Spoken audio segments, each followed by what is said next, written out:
name is Kristen. I like comedies, stupid comedies, like the National Lampoon's Vacations are funny. Chevy Chase, I always get a kick out of. Sci-fi stuff.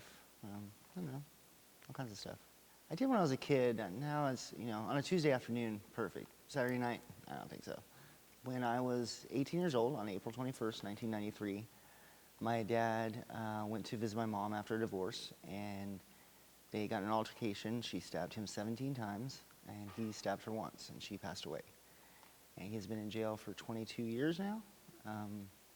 My sister and I both kind of think wrongfully. My mom was a little erratic, maybe diagnosed, maybe not, but kind of known prone to violence, and so we just really believe he was protecting himself, but it was still, he was a colonel in the Army and a dentist, so it was kind of a high-profile thing at the time. And in Texas, they just don't really play around. And right now, he's just had another open-heart surgery. The medical is terrible for prisoners, and so he's lost 4 inches in height due to osteoporosis, and so he's just kind of withering away in there where he could be out getting proper treatment. But yeah, it was kind of a shocking day, for sure. And it's probably had way untold effects on my life that I tried to avoid, but that's when something like that happens, it affects. Not only did I lose my mom, I also lost my dad. So she had been going to therapy, and from what I can understand, she would go until they could almost diagnose her as bipolar, and she would stop going and go to someone else. They went through a really nasty divorce after my dad retired, and I don't think she really could cope with not being a military wife anymore, and my dad trying to be more of an entrepreneur, so she was missing that stability, so they decided to get divorced, but it was down to counting forks and knives kind of divorce. So it was really nasty and bitter.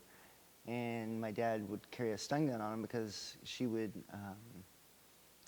beat herself. I'd seen her, slapping and marking herself and, yelling out for him to stop when he wasn't in the room so that she would have a case against him. So it was, kind of a history of that. But for her to, I've sat and talked to my dad and gone through blow by blow the whole incident on what happened, who stabbed who was fighting. And as traumatic as it was easier to understand. But on the other hand, you have to think that's his point of view from that incident.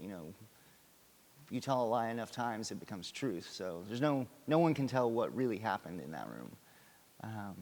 But I do believe that he was never intended that to happen. He was practicing to be like self-aware, like Buddhist meditation and stuff like that. So he's a really peaceful guy. I'd never seen any violence from him at all. So, yeah. I probably did not get enough support. After it happened, I enlisted in the Army. I had my daughter. And so I really just tried to focus on them. And I was adopted to begin with. So I kind of felt a little separation from them.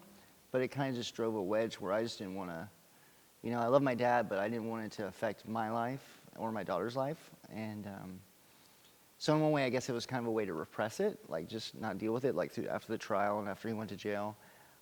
My sister has been involved since day one. She takes care of all the finances. She's always, like her whole life revolves around this incident.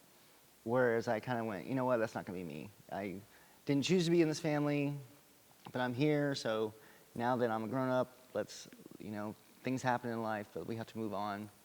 And so I just went on. But, also being who I am, I also had other things to deal with as well. So, I was in the Army, and then he's been in jail forever. So it's just, it's hard to go see a parent in jail for sure, and have real conversations when it's really loud.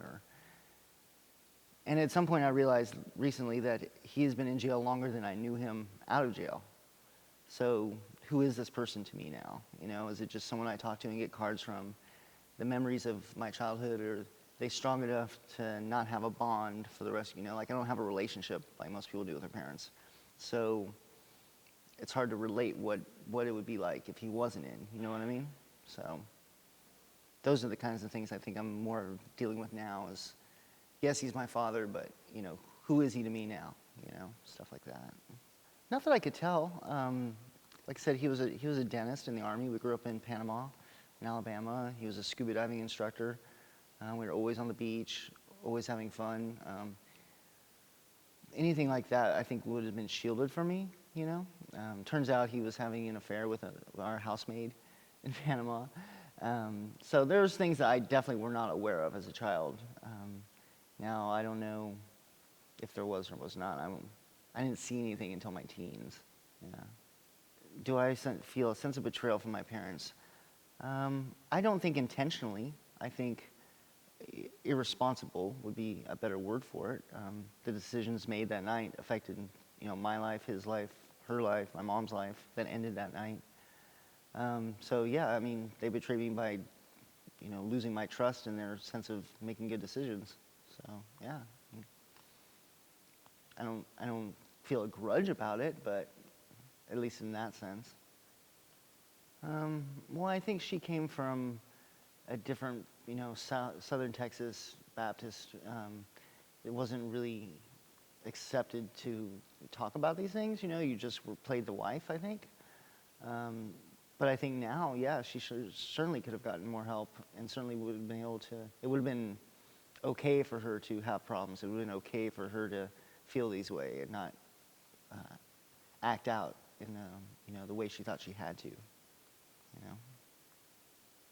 Yesterday, obviously, in South Carolina, 9 people dead because someone wasn't paying attention to a child that clearly needed help and taking medication that is prone to violence. I think this whole country is based on this pursuit of happiness, and who's saying that bipolarism or anything like that, if you're starving, is an issue?